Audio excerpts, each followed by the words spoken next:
Okey. Video hari ni adalah tentang asas mengecat. Okey. Saya nak tunjukkan macam mana saya cat saya punya kabinet sinki ni dan jadikan dia waterproof. Untuk video asas mengecat ni saya akan gunakan 3 benda, iaitu undercoat dulu, lepas tu baru saya cat, lepas tu saya layerkan dia, saya buat lapisan PU, polyurethane. Sebelum saya start, saya nak pasang dulu saya punya backsplash ni. Lagi gam.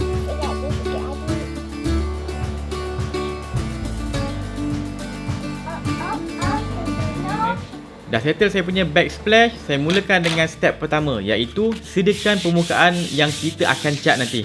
Mula saya akan gosok dengan kertas pasir dalam 100 hingga 150 grit.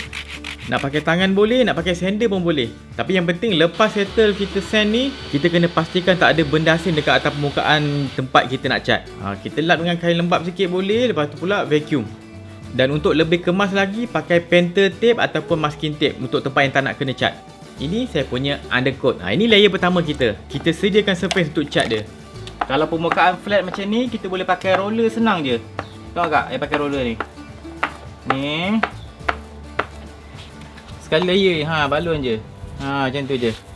Saya bagi anak saya tolong masa ni sebab dia tak berapa kritikal sangat lah. Saya gunakan cara general mengecat, iaitu ratakan cat pada permukaan yang kita cat. Lepas tu ending dia kita tarik sehala dan selari dengan kita punya wood grain ataupun kayu kita punya urat tu.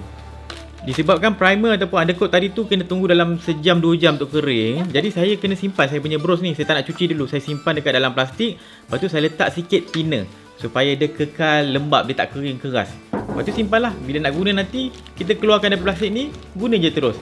Tak payah nak basuh-basuh dulu. Bila dah kering kita punya undercoat ni, kita akan rasa dia keras dan agak tebal tau. Dia takkan smooth sangat. Masa ni lah kita kena bagi satu color lagi kertas pasir dalam 200 ke 300 grit macam tu. Kita kena ratakan, nak bagi dia cantik je. Tengok macam ni, nanti dia akan jadi licin kan.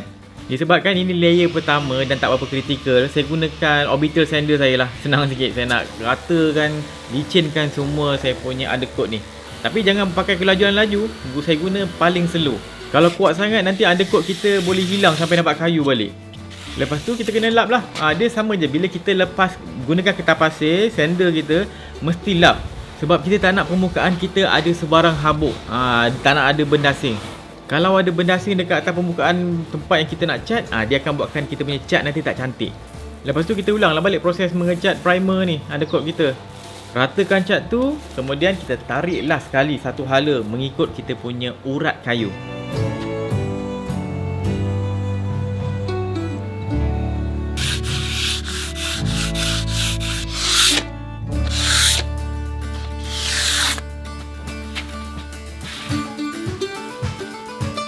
Step ketiga, baru kita cat. Saya sediakan cat yang saya nak gunakan dan roller ataupun brush kita kena sesuai dengan cat kita. Contohnya roller saya pakai yang jenis span sebab saya gunakan cat minyak.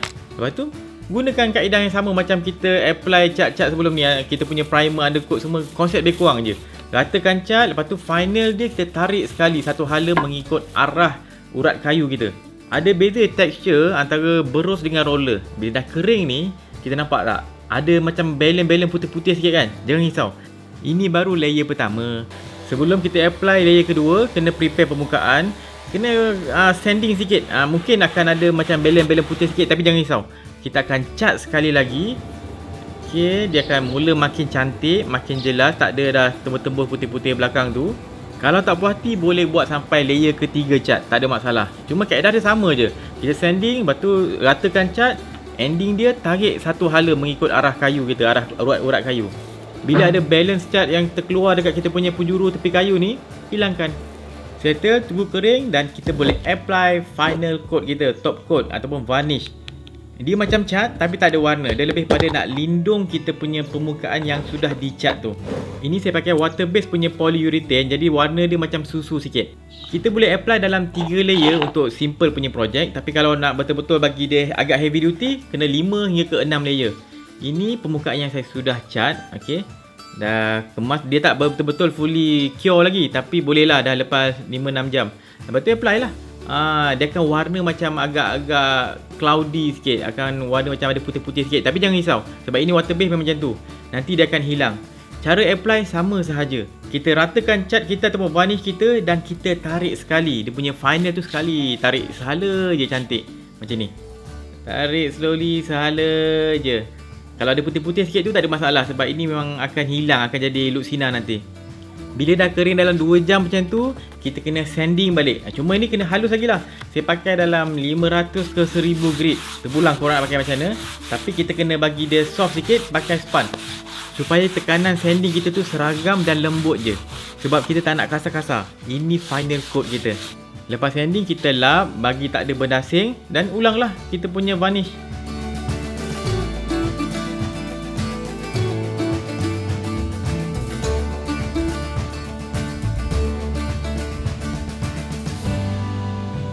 Ini rupanya bila saya dah varnish dalam 5 layer macam tu. Tapi kalau skillful punya orang, lagi cantik. Okay, asas mengecat tu saya dah share. Kita kena ada undercoat. Lepas tu baru kita boleh cat. Lepas cat baru kita boleh letak top coat. Top coat tu akan lindung kita punya permukaan kabinet. Barang yang kita nak cat ni.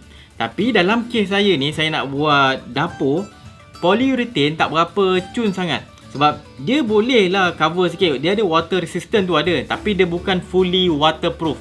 Itu yang kita nak sebenarnya, fully waterproof. Contoh kalau kabinet kita ataupun projek kayu kita kena air, kita dah buat lapisan polyurethane ni, okey je. Kita just lap semula air tu sampai kering dan biarkan. Tak ada apa masalah. Memang dia ada water resistant. Tapi kalau kita biarkan air tu berlama bertumpuk kat situ, jadi macam ni. Dia akan warna putih-putih. Sebab ini yang water base punya dia akan jadi, bila lembat dia akan warna putih-putih. Bila kita biarkan lama dia akan hilang. Sebab kelembapan tu dah hilang. Untuk projek ni tadi saya gunakan water base punya polyurethane. Kita kena banyak layer sikit lah. Dan senang nak basuh. Kita punya brush cat tu yang saya nak try pakai yang ni. Kalau sebelum ni saya biasa pakai yang oil base. Yang minyak punya polyurethane ni. Dan minyak punya bila basah, dia tak adalah kesan berputih-putih macam tu. Sebab sebelum ni saya pakai yang minyak punya, saya buat lapisan banyak. Saya tengok so far saya guna dalam 3 tahun tak ada masalah. Tapi saya bukan heavy sangat kat tempat tu kena air. Saya dah secure betul-betul. Kena air banyak kali, so far okey. Sebab saya bukan heavy sampai minyak, sampai air tu tertumpah ke belakang, tak ada. Saya guna sinki yang light-light saja. Itu okey. Tapi kalau macam saya target sekarang, saya nak fully bahagian ni semua kena air sentiasa. Jadi tak relevan saya pakai polyurethane ni. Sebab slowly bila basah dia akan lembab sikit. Lepas tu dia akan kering. Tapi lama-lama kemungkinan dia akan tembus masuk ke saya punya cat. Dan kemungkinan pula dia akan masuk lagi dalam saya punya undercoat. Kemungkinan boleh tu boleh. Tapi saya nak secure lagi. Saya kena pakai epoxy. Dia resin yang lebih keras daripada polyurethane. Satu hardener dia pengeras dan satu lagi resin. Kalau kita punya yang polyurethane tadi, ini resin juga, tapi dia agak fleksibel sikit. Dia tak keras macam epoxy. Jadi untuk kes ni saya rasa lebih sesuai saya pakai epoxy sebab sentiasa basah. Disebabkan epoxy tak boleh melekat pada permukaan polyurethane, saya kena buang polyurethane punya layer atas ni.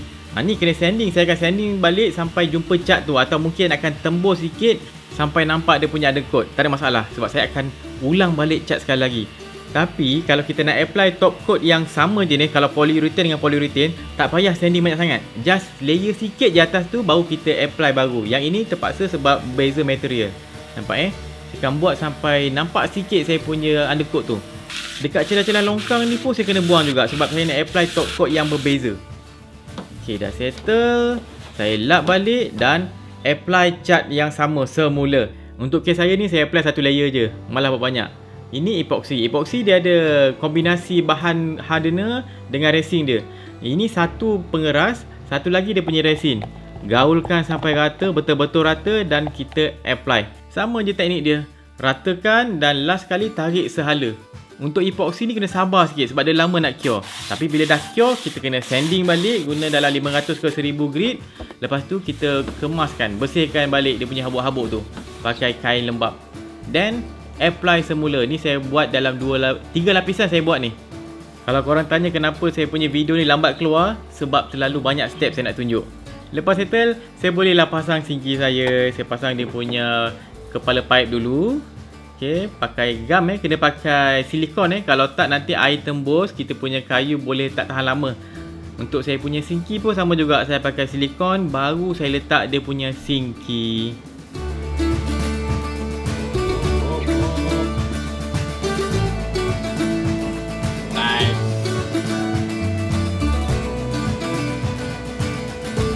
Okey, iklan. Video ni disponsor oleh Misi Bebas Hutang, buku daripada Tuan Muhammad Zulkifli. Ada macam-macam tips kewangan dalam buku ni. Contoh, macam mana kita nak tahu kereta apa yang layak untuk kita. Boleh tengok dalam ni. Nak dapatkan buku ni boleh pergi ke muhammadZulkifli.com. Alright.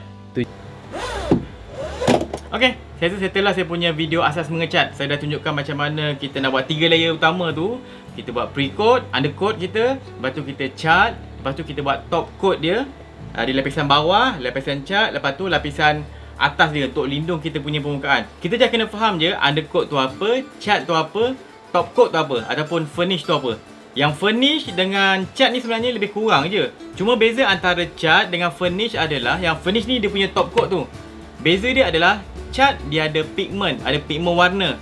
Finish tak ada. Biasanya dia akan transparent. Tu je beza je. Tak ada warna ni kita letak atas untuk lindung kita punya kayu supaya kalau ada, bukan kayu lah, kayu dan cat, kalau ada problem ke apa, yang rosak adalah atas dulu. Bawah tu kita boleh selamat sikit. Kalau nak repair balik, saya dah tunjukkan. Kita boleh sand, lepas tu kita top coat balik. Itu kalau kita nak repair kita punya top coat. Tapi kalau kita nak buang top coat tu, kita kena sand sampai jumpa dia punya cat.